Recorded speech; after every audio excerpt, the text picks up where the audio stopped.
Let's talk about a couple concepts from logistic regression. So let's start with assumptions. So assumption 1, the outcome variable is binary, yes or no. It could be yes, no, survive, did not survive, went to the hospital, did not went to the hospital, passed the test, didn't pass the test. Think of it as a 1 versus 0 variable. Assumption 2, observations are independent. So what's an example of something that's not independent? Let's say you have one observation from me, the next observation from me tomorrow, next one is me in 2 days. So those 3 observations are coming from me, so they're not independent.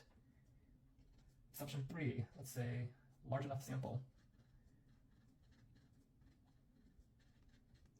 That's large enough in quotes.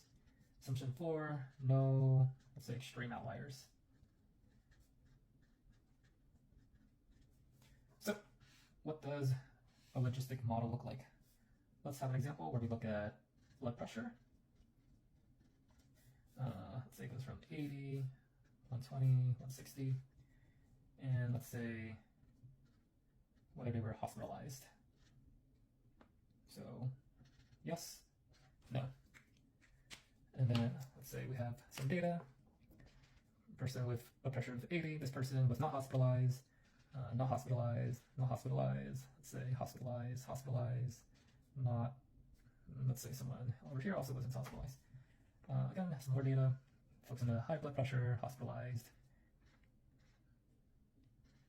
something like this.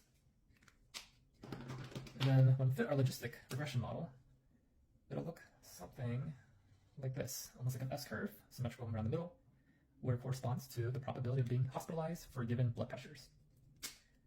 So what does the logistic function look like?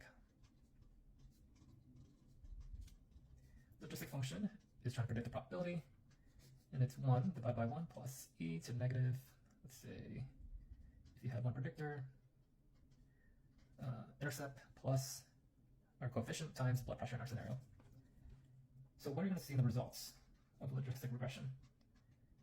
There's a couple forms. There's the coefficient form, where you're looking at marginal effects holding other variables at the mean. That's more common in econometrics.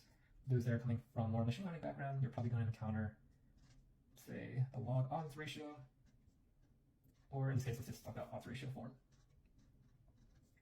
where you're going to compare the odds of increasing your x variable by 1 versus comparing the odds of just having x. So what are the change in the odds given a 1 unit change in x? So one thing to note here, if your odds ratio is equal to 1, this translates to no difference, or not stat sig.